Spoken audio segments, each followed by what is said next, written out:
us about engineering and women in engineering. So our three speakers are Professor Winnie Ye, who is a full professor at Carleton University. And she has a number of research interests, I think mostly related to micro and nano photonics, which is tiny, tiny electronics related to light. And I'll let her tell you more about it. We have Anastasia Garib, who is a Ph.D. candidate and researcher at Carleton University. And she works in sensor systems and the future internet. And we have Fadwa Darwesh, who is a Ph.D. student at Ottawa U, and she works with artificial intelligence related to biomedical engineering, so helping people get better. So all three are very involved in women in engineering.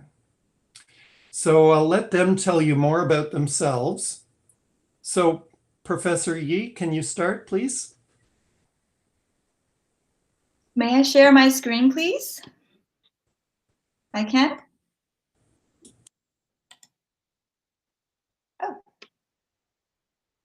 Oh.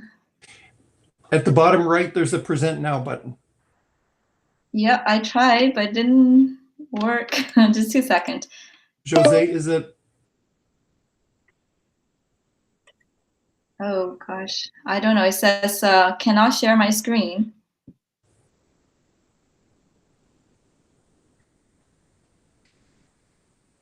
I couldn't share my screen. Can you very quickly hit the red telephone to leave the call and then rejoin the call? Yeah, it says it's because my Chrome might not have the screen sharing.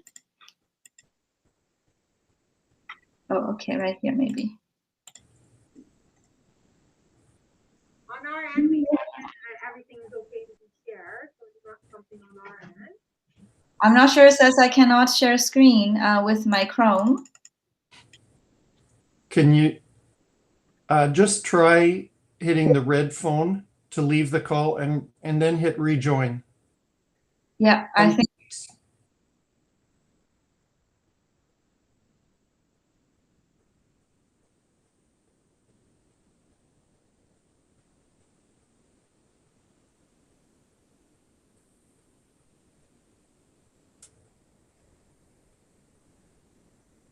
You're muted.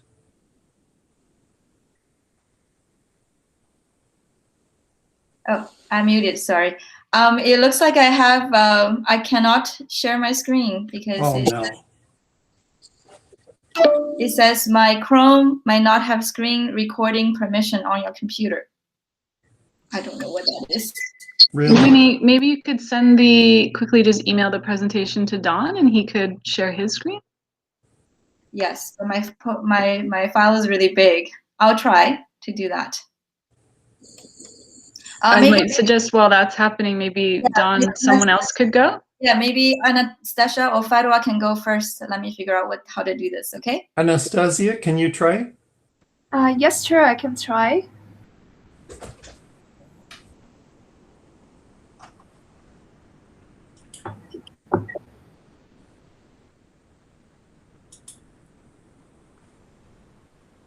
Okay, so I'm just selecting the screen that I'll be sharing because I have multiple.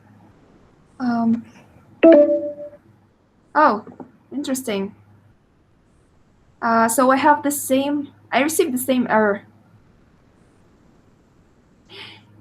You know, the worst case scenario, like I can send now the presentation. Mine shouldn't be that long. But in general, I think I can even talk without the presentation. So let me share you, let me also send you the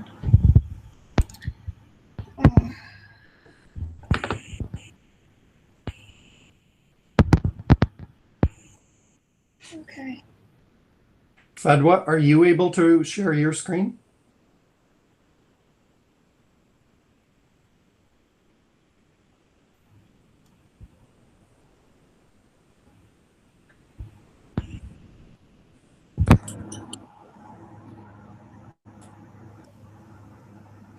that's interesting. Okay. So Fadwa, can you start then, please? Yes, so can you see my PowerPoint? Yes. 1 second.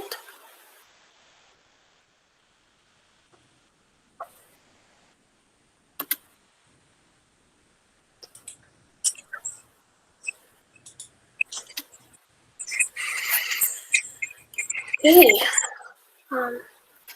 So I guess when I'm in full screen, I can't see everybody. Is that okay? Or is there another way you can see everybody? I think it's best if you go full screen and we'll tell you if there's other questions. All right. Thank you. Hello, everybody. My name is Fadwa Derwish, and I'm the current chair for IEEE Women in Engineering. And today I'm talking to you about biomedical engineering. So what is biomedical engineering? Who here, I'm pretty sure here, all of us or most of us have been to the doctor or even went to the hospital.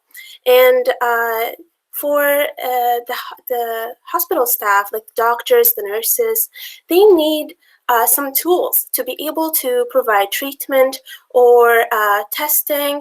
And these tools are designed by biomedical engineers.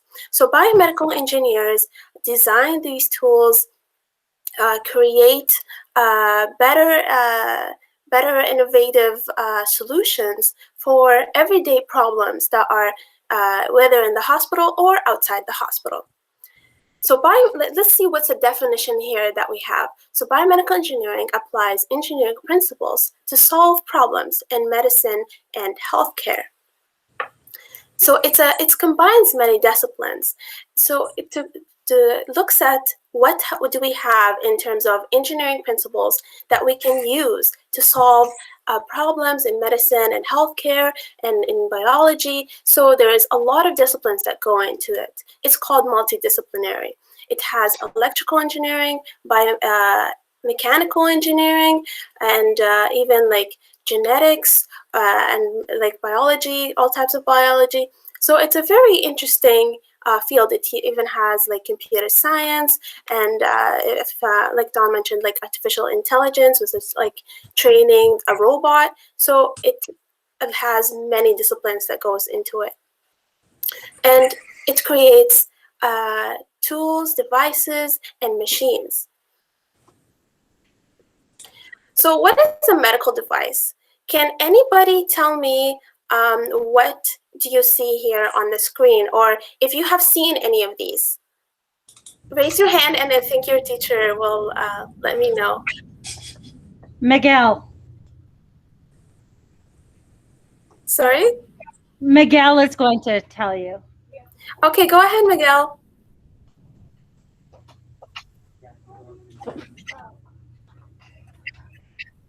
That thing where the doctor uses to hear the heartbeat of a person? Yes, thank you. That is a very good answer. And do you know what's the one on the right side? William? On the right side, it's something doctors use to look into your ear. Yes, thank you. That is a very good answer. Thank you, William. So these are called, this one on the left is called a stethoscope. So as of you guys said, the doctor uses it to measure your heartbeat and listen to your heart. And this one is called an otoscope. And this is how the doctor in a regular checkup looks at your ear and checks if there is anything that, like if everything's going well. So these are a type of medical devices. So every day, or the doctor uses a medical device in their everyday checkup, or when they're looking after their patients. So now, can any of you think of another medical device that can that you can think of?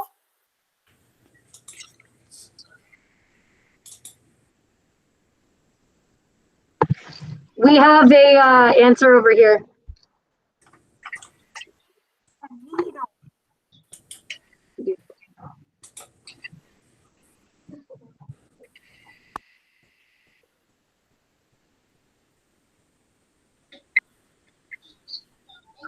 I have a student that has one as well.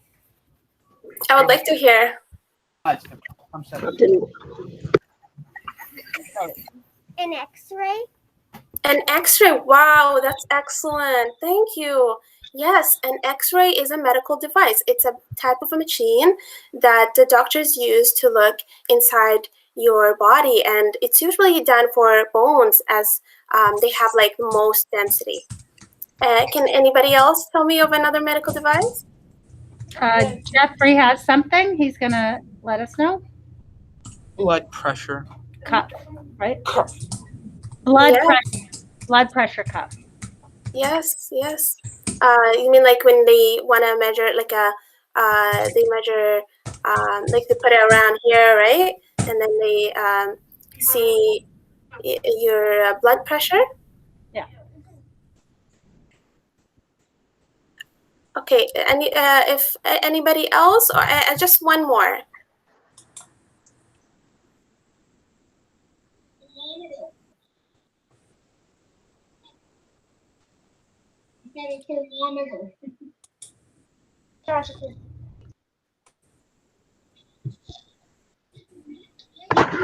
We have one in our class.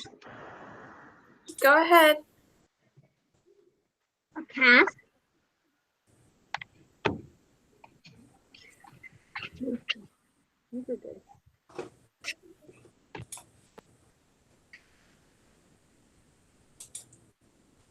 I think they said a cast. A cast. Yes, yes, it can classify as a medical device. Yeah, thank you guys. You guys are really amazing and smart. I really appreciate your participation. Okay, so you guys already know what a medical device is, and you already know what biomedical engineers do. Wow, let me tell you more about what we do. And so it makes you start thinking about all the different types of medical devices out there, and machines and tools. All right, so I'm just gonna go ahead and tell you more. So also, like, another type is prosthetics, right? Prosthetics are very important, and you know, it can change somebody's life, especially like for people that have lost a limb, or they need it for support. So prosthetics is one type of a medical device, or something that biomedical engineers design. It goes, many things goes into design of a prosthetic, like the material it's made out of, the electronics that connects it to the rest of the body, the mechanics to make it, you know, you be able to hold things and move things around.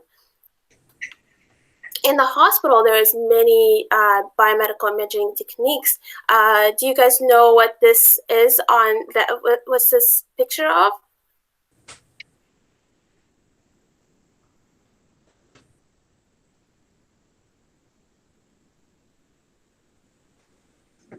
Can anybody tell me? What's the machine? Oh, the machine. It's one of the one type of X-rays. What type of X-ray? Full body X-ray. Some kids are saying an MRI machine. Yes, yes, you guys are amazing. So MRI stands for magnetic resonance imaging. So I actually went inside one, and what's actually cool about it, it's a big magnet that can actually measure the tiny vibrations that are in your cells, and then from that they can create an image. If you can see to the right side, that's an actual MRI image, and it's taken of a brain. So the person, the doctor can actually look and see inside the person's brain and check for any abnormalities. Also, like there are surgical advancements that biomedical engineers are involved in. For example, like there's a stent, and this stent is, you know, when there is like a coronary blockage that happens in the person's body, they insert a stent, and that stent can increase the flow of the blood. So it goes in, and then what they do is that there is a balloon that's inside. They inflate the balloon, and then they take it out. Once they like inflate the balloon, it causes the stent to expand, and then that's how they make sure that there's blood flow. Another surgical advancement in biomedical engineering, there's actually now a robotic assistant surgery. And then what is cool about that is that the robot actually performs the surgery while there's a surgeon that, you know, directs the robot on how to perform the surgery. And the surgeon can actually be from a different country. Like how cool is that? Like a surgeon from, let's say Sweden is doing a surgery here in Canada, using a robot. And there's many research that goes into biomedical engineering to design solutions and improve technologies. For example, there's biomaterial technology where, or research where they design biomaterials and using stem cells to repair or regenerate damaged tissue, organ structure, and function. Also, there is a lot of like bioinformatics where they look inside the biological information, like the DNA and the protein structures within like the human body and the different diseases out there, and then they can detect diseases or predict how like the disease will behave. This is also part of biomedical engineering. Excuse me, Fadwa. Yeah. 1 more minute. Yeah. So why biomedical engineering? So the reason why I went into biomedical engineering and why any of you would be interested in biomedical engineering is that you are interested in improving health and quality of life. You enjoy solving problems and critical thinking. You are also interested in math and science, and you want to have the opportunity to innovate and be creative. I wanted to do something that has combines the science and the engineering. So I wanted to do something that had not just focus on the health side, but having the technological side where you create like technological solution. And this shout out to the X-ray. This is an X-ray of a hand right here. And thank you. I really enjoyed my time with you guys. Thank you very much. And now I can see you. So how about 2 questions?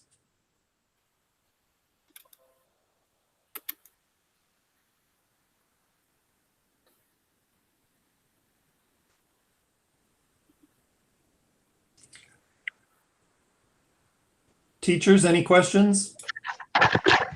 Yeah, we have one question. So one of our students is just asking, how old were you when you knew that you wanted to be an engineer or maybe in this field? Who's asking it? Okay, so okay, so I actually was a bit older than you guys, so I was like in high school, and I was looking at the programs, and I was like I always considered engineering. Engineering was one of the main things I wanted to do.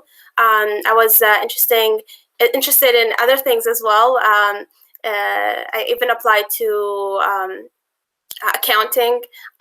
So it's okay to be interested in many fields. So I decided when I read about the biomedical and electrical program, I did it at Carleton. I was really interested in the fact that, you can also do medical school after. So, I was like, wow, I can be an engineer and use the technology out there, and then maybe after that I can do medical school. So yeah, I that's how I decided to enter this program, and yeah, thank you. Very good. Mrs. Gowan has a question. Why did you choose biomedical engineering out of anything? Louder, please. Why did you choose biomedical engineering out of anything? Why biomedical engineering? Yeah. So yes, exactly. Biomedical engineering focuses on healthcare. So I really like technology. I really like working with sensors and electronics. And biomedical engineering has that aspect of it where it focuses on healthcare. So I really wanted to improve people's healthcare, and that's something I am really passionate about. Like I really want to create solutions that can actually help people's lives. One project I'm working on right now is for surgery, monitoring. Like after they perform the surgery, they want to have like a system that can have like effective monitoring that the surgery went well. So yeah. Okay. Very good. Thank you very much, Fadwa. So, thank you. Professor Ye, can you share your screen, or do you want me to share my screen? I'll try first. Can you guys see it? Yes, we're seeing your screen. Oh, that's great. Okay. You can see my screen? Can you see my presentation? It's coming. Oh, wow.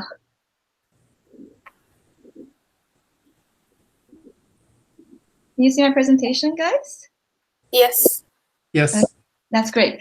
Sorry for this technical issue. Okay. You see now? So my name is Winnie Ye. I am a professor at Carleton University. And today I'd like to talk to you guys about my path to academia, because I'm a professor. So there are people who goes into industry, which I cannot talk about. So I'll just talk about my experience. So why electrical engineering? I think as a little child, I was very inspired by all these famous people. Because of these famous electrical engineers, we get to have light at night to see things around. We get to have our telephone system, so we can talk to the people that we cannot physically see each other. And because these electrical engineers, we have radios, so we can listen to people from the other side of the world. And here, I don't know if you can see my pointers. Probably not. So you cannot see my pointers, I guess. And Dr. Cow. I can see them.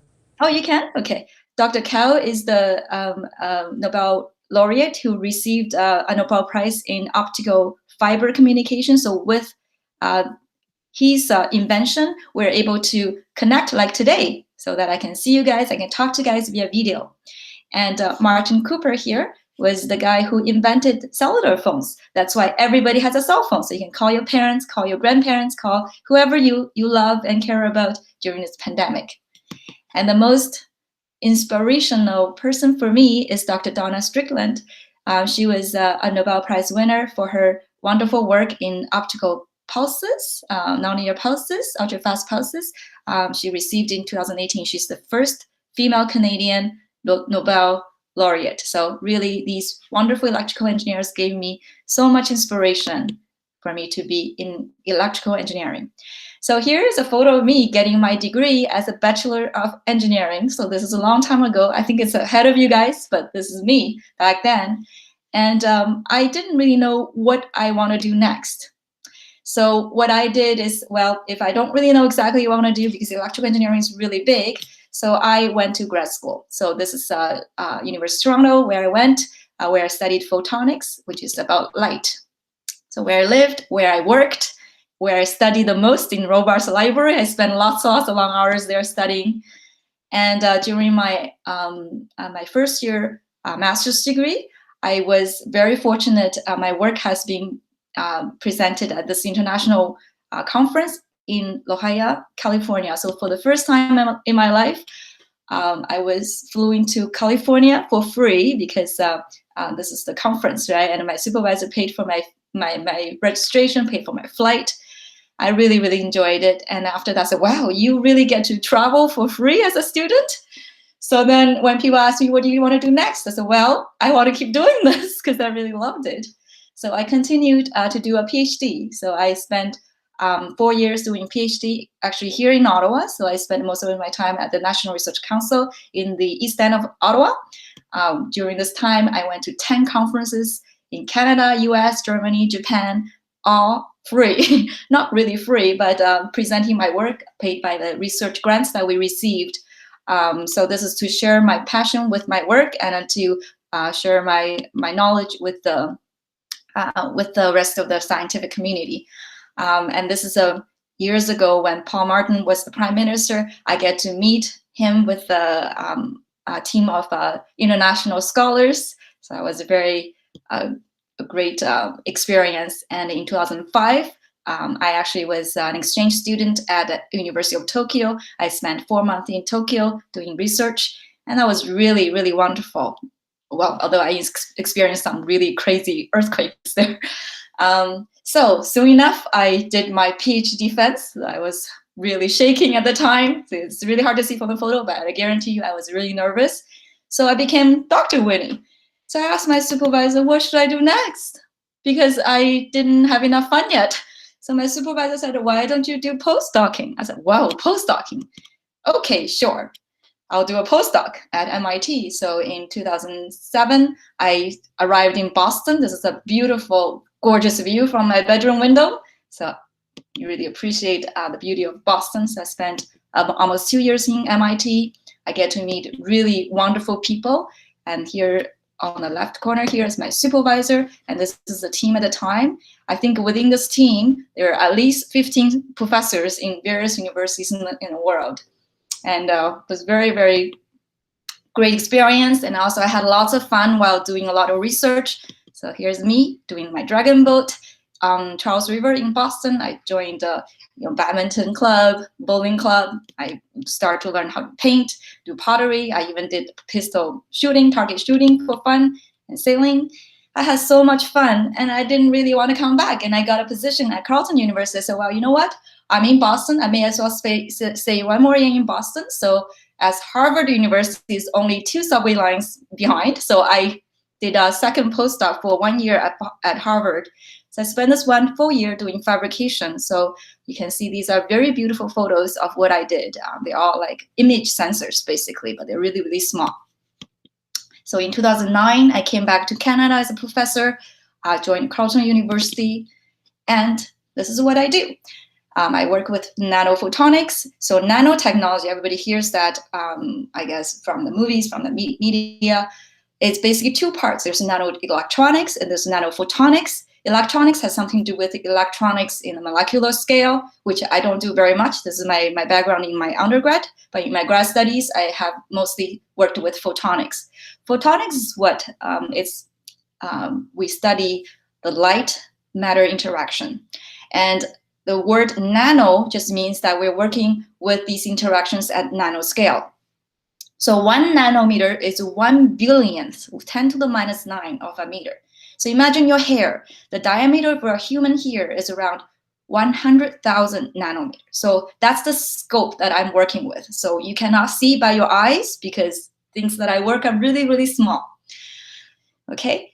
So the picture here on the bottom 4 picture I'm showing here are the things that we can now visualize with the help of nanophotonics and nanoelectronics.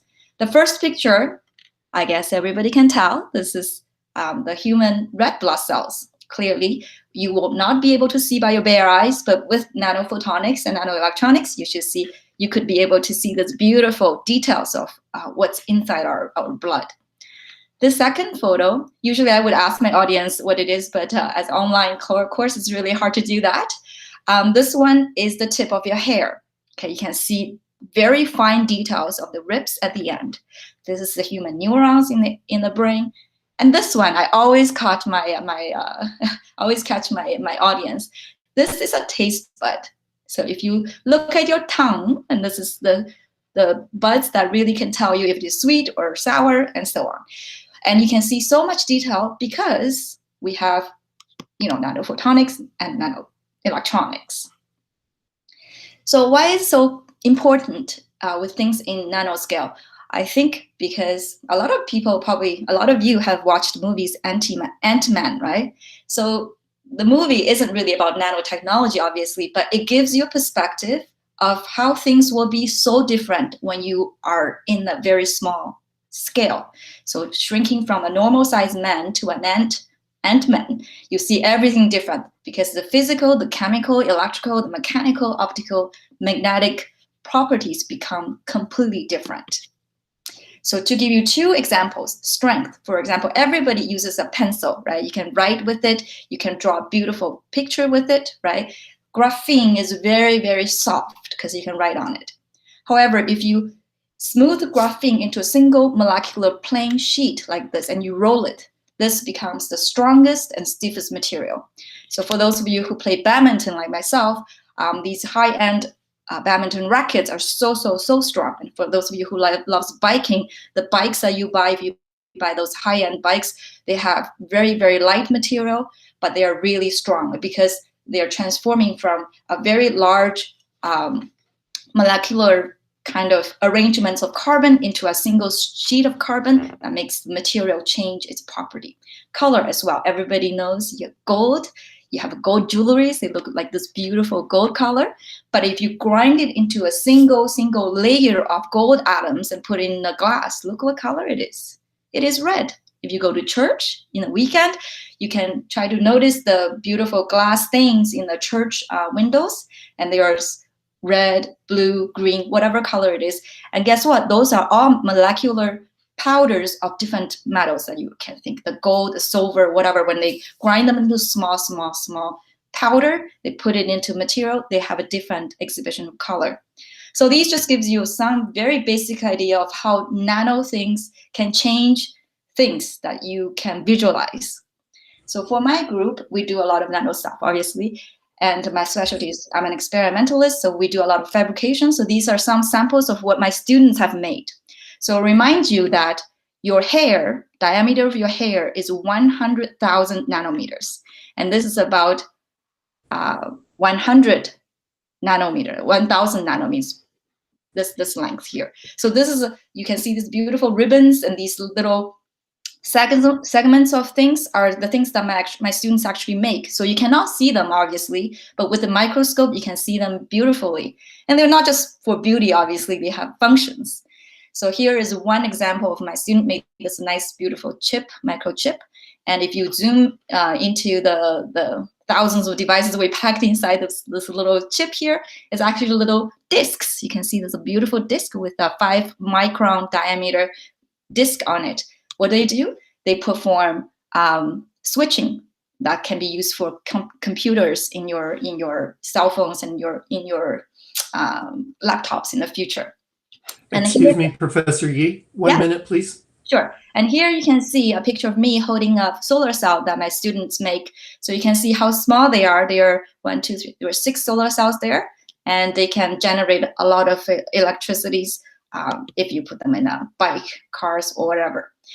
So again, my group have done a lot of photonic computing work as we are trying to replace the computing processors into a photonic computing processors.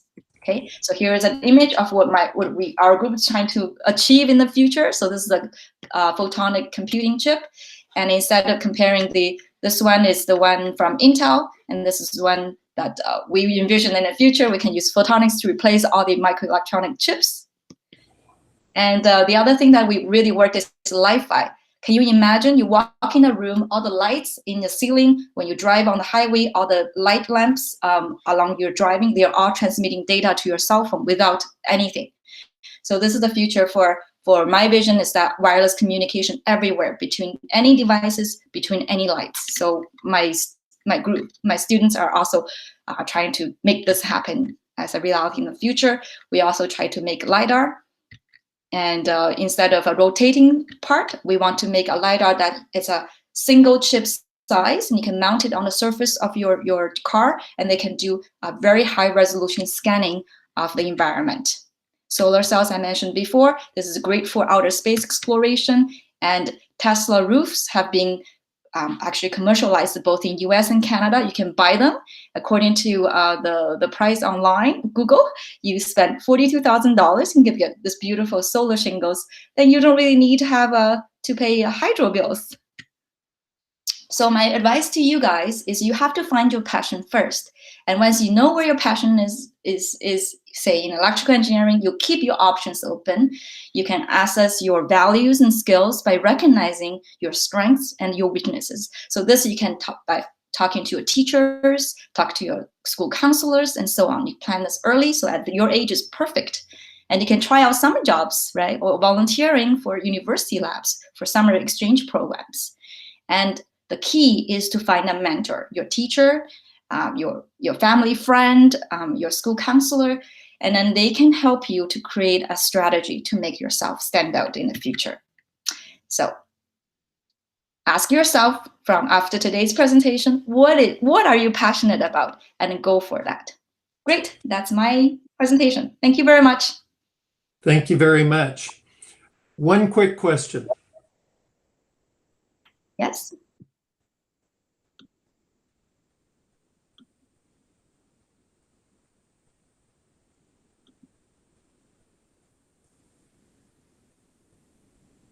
Teachers? I have a student here that has a question. Want to run up, Saj? Quickly. One moment. Loudly. Do you teach or do you learn? Do you teach or do you learn? I teach and I learn. I teach my students with the basics, and my students teach me how to make wonderful things. All right, thank you. Great question. Thank you very much. Anastasia. I don't know. Anastasia, shall I present your presentation or shall you? So I have changed some of the settings. I'm not really sure if it's working or not. Can you see my screen? Yes, But it's you probably coming up. can see the We're seeing your screen. Okay, it's probably the wrong screen, and it's a little bit hard to change it here. So what I will do, I'll basically grab it. Oops. Can you see it now? Yes. Perfect. Okay, so you can see the presentation, right? We can. Okay, that's amazing. That's great. So thanks. Hello, everyone. My name is Anastasia, and as it has been mentioned, I work in Sensor Systems and Internet of Things Lab. And today I will talk about the exciting world of Internet of Things, which means that I don't really fabricate anything. I don't make the devices, but I take all these things and I connect them together to form some really exciting and interesting applications, something similar to the magic that is described in the Harry Potter books. So let's have a look at it. So IoT is as simple as our everyday objects connected together through the internet to perform some useful tasks. So on the left side, you can see some simple watches. You can see a house, a fridge, a car, and a microwave oven. So wait, can you even think about something such as your car in the future can talk to your house? In the future, your car may talk to your house and may tell it, oh, you are a couple of miles away from your home, so please turn in the lights and warm up the house as it's cold outside. So this is the whole principle of Internet of Things.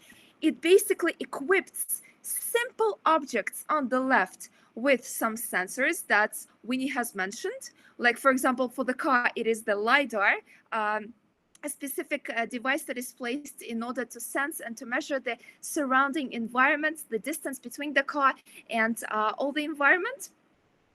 So these are called sensors. Some small computers provides it with something which allows them to communicate with each other, reason, and make decisions. So these simple objects, while being dumped on the left side, become smart and connected objects on the right side. So you may tell me, oh, well, Anastasia, why this even can be useful? Well, if we're talking about smart transportations, so you've probably heard about Tesla, the self-driving cars. So these cars have some sensors attached to them.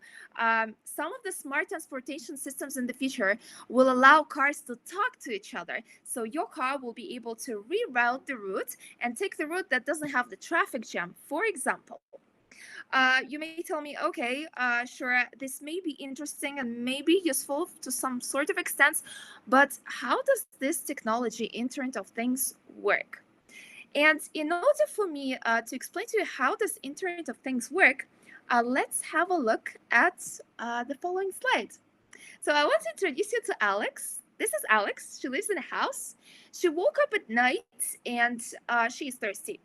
So she'd like to drink some water. What does she do? So her brain understands that. I want to drink some water. She walks into the kitchen. She turns on the lights. With the help of her eyes, she searches for the water, for the glass of water, which is, for example, located on the table. And then after this, she takes it and drinks it. And then Alex is happy. She can basically go back to sleep. Now, you may ask me, so what does this have to do with Internet of Things and all these devices that talk to each other, that have sensors? How are they connected to this kind of example? Well, if you think about it, human beings, so we as human beings, we have 5 sensors. We have our eyes, right? So we can see. We have the ears, we can hear, we can touch, we can taste, and we can smell. In the similar principle, some simple everyday objects are equipped with sensors. So in case of Alex being thirsty, her sensors are the eyes. So with the help of her eyes, she can see and search for the glass of water. In the similar principle, smart objects such as a smart car with a LiDAR on top of it can look around with the help of the sensor LiDAR and identify the objects in front of them. Then you may tell me, okay, sure, these devices, they do have the sensors, and this is how they can see, they can hear, and they can sense the surrounding environment, so get the data about what is happening around them. Now, how do they really understand what to do with it? They further have some really small chips, small computers that Winnie was probably talking about and touched upon it a little bit. So they do have this little computers within them that help them to reason and understand. So they take this data from the sensors, and then these small computers are sort of the brains that we do have. So they help to analyze the data that we do have in order to apply it to some specific application. You may tell me, in case of Alex, what is the application? The application is that she is thirsty and she wants to drink. In the autonomous vehicle example, the application is that it needs to drive and it doesn't need to hit the pedestrian or hit any other cars. So it needs to drive by itself, identify what is around it, and perform the actions based on what it does identify. So let's have a look at some specific elements of IoT then. So we said that the main concept is that it's our everyday objects. It can be literally everything. It can be your favorite pots with the plants. Like, for example, I do have here one. So this is a very simple one. It doesn't have IoT, but if we equip it with some sensors, that is the very first block, and these sensors will be able to detect some specific things. And you may think, okay, so sensors, it sounds really hard, and the concept of the LiDAR and the car, this is something new for us. But if you think about the thermometer, so a simple sensor, it's a sensor that measures the temperature. So you can have your pots, you can have the temperature sensor attached to it, also the humidity sensor attached to it, and a small computer. The sensors will be sensing the environment, so they will be looking if the soil is moist enough, if the temperature around it is optimal for this plant to grow, and will decide when to split some water on it. So when to plant this this pot with asphalt plant that I have on my desk. So basically, you don't really need to think anymore about planting your plants or driving a car. A lot of different cool and exciting and very magical things that you can implement by yourself happens with this. So we said that it has sensors and competence to reason. Another thing, well, you may ask me, oh, but can't it be dangerous? So these things, they will be like human beings. They will understand things that are going around them, and basically they can do whatever the computer will think about. Well, it's not really like this. The operation of these devices is in your hands, and this is why these objects will also have some software. So this software will be used for us people to manage of how these devices will be working. And this is point number 3 that you can see. It's a small person with a computer.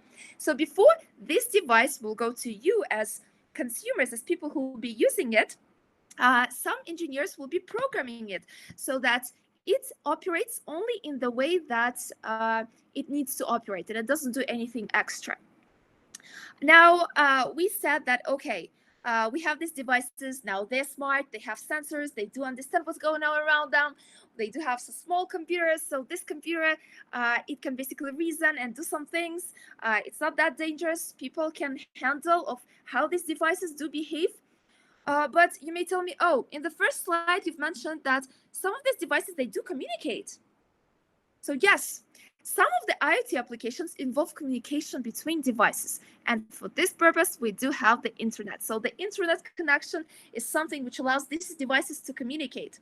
So it will allow your watch, for example, to connect to your car and at the same time to connect to your house. So as I said, you're moving along the road and you're almost close to your house. So the car talks with your house, and then the house understands that you're coming. So it turns on the light, it turns on the heater, so it's warm inside for you. And the couple of last things that I want to talk with you about is that, wow, this is such a great technology. Well, who and when invented Internet of Things, IoT? Well, it turns out that IoT was invented in 1999 by Kevin Ashton from MIT. And the specific thing that I want to talk with you about is that, you know, at that time, many years ago, scientific community and experts, really experts, that are experts in this field in communications, in electrical engineering, communications engineering, they didn't believe in him, and they didn't believe in this idea.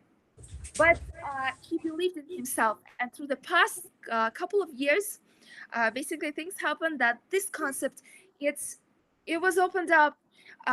Research started going into this field. We now have some autonomous vehicles. Some of the cars that you may have may connect to your phone. We do have many other smart things, smart transportation, smart parking in some cities. And of course, these things are here with us to stay. Excuse me, 1 minute. Yes, this is actually the last slide. So what I want to tell you guys, similar to the experience of Kevin Ashton, and I probably haven't talked about my experience, but about the experience of this amazing man who invented the idea of Internet of Things, and even like from its thing, Internet of Things, so things connected to the internet, smart things, talking. He said in his book, How to Ride a Horse, I guess it was the name of the book is How to Ride a Horse, but no is the button that keeps us on. Many people told him no, but he believed in this. And eventually, it has proved to be an amazing idea that can help people. And it's not just about the smart transportation, but it also comes to the e-health applications. And I'm currently working on a project for hospitals where we are looking into the security, we're looking into how make these devices connect, help people, but at the same time, make it secure for you. So at this point, I know that I haven't said anything about myself, but I think that these things probably are more interesting. And thank you so much for listening. And I hope that you will have some questions for me related to IoT. Thank you, Anastasia. Thanks. Any questions? Ms. Apavinia? Hi, Anastasia. I actually kept getting that same question. Why is she interested in this kind of engineering? So they'd love it if you could answer that for them. Yes, sure. You know, I am kind of a type of a person that I keep getting, I don't know. I keep getting bored of the same thing all the time. I just can't do it all the time. Like the same thing. But Internet of Things is huge. It has so many applications within it. And by the way, Internet of Things is within electrical engineering. So I have my bachelor's in electrical engineering as Dr. Winnie does, right? So as Professor Winnie. But with Internet of Things, one day, so a couple of years, you can work on a project that involves the hospital, the medical devices, how they do connect in a secure way for people. And now at another day, you may work on a project that involves some smart agriculture. So you will see a lot of plants, you will be connecting all these devices and seeing how these things are going on. The third thing, on the third day, you may find out another completely different application, you know? So it's up to you what you can choose within it. It's so huge. But the thing is that, like for myself, in my undergraduate, when I did my bachelor's, what I did, I basically fabricated my own antenna and zero bias rectifier, and I did the zero bias energy harvester. What does this mean? This means that it is a system that doesn't connect to electricity, it doesn't connect to any batteries, but it does take the energy from the air, from electromagnetic waves, and that uses the energy to power something. In my case, it was like the mobile phone, right? So the main idea was that you don't need all the time to put the mobile phone into the charging station. It just simply charges itself throughout the time, right? My master's was something about, oh, I'm doing IoT. I'm trying to look at how these devices will be talking to each other. And now these devices talk with each other through some sort of centralized point. You may be close to your teacher, but if you will call your teacher, it won't be just simply you're calling to this phone. You're calling them stations, and then the stations are calling from stations from probably another even town, and then it reaches only your teacher.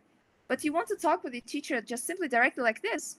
So there are so many different things that you can change throughout time. You literally will be working on the same concept of Internet of Things, but with time, you can change the direction. So you don't get bored of the same all the time. And this is the reason why I chose the Internet of Things. I'm sorry if I was very long with my end.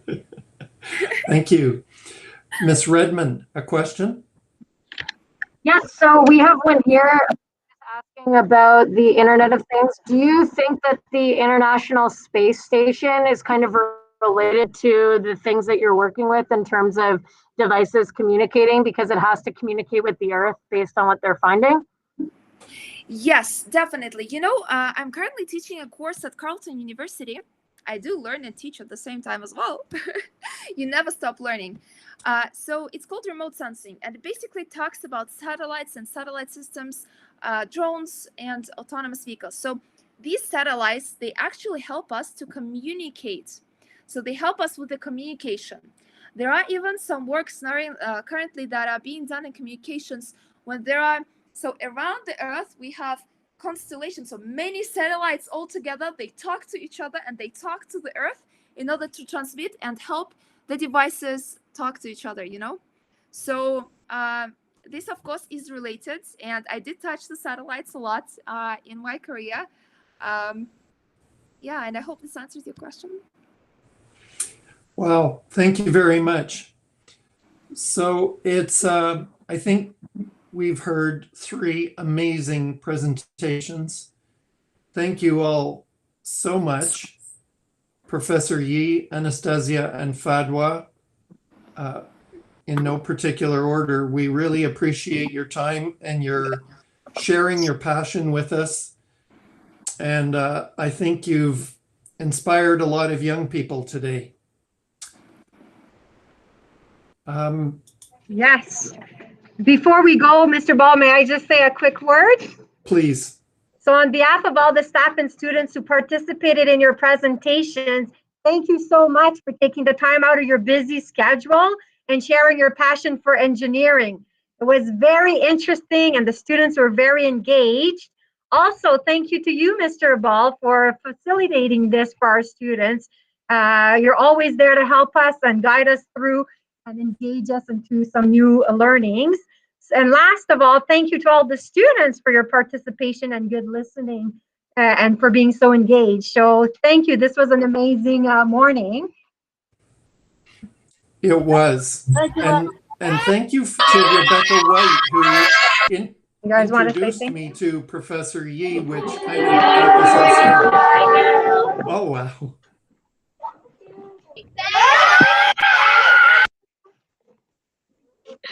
That's wonderful. Excellent. Thank you very much. So Thank you for the amazing opportunity. Thank you. Thank Thanks you. a lot. Enjoyed it. have a good day, everyone. Thank you. Have a good You day. too. Thank you very much. Thank you. Thank you so much. Awesome.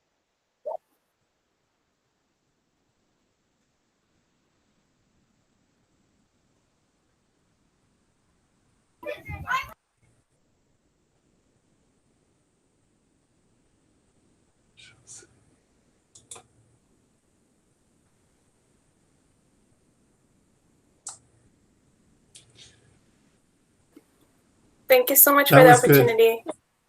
Oh, thank I you. really, yeah, thank you for your time. And it was good that we were able to be flexible at the beginning. So I'm glad you moved in and presented right away. That's great. Appreciate it.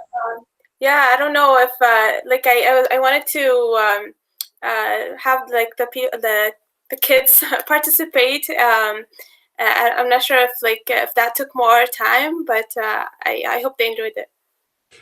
Well, I like the way you did that.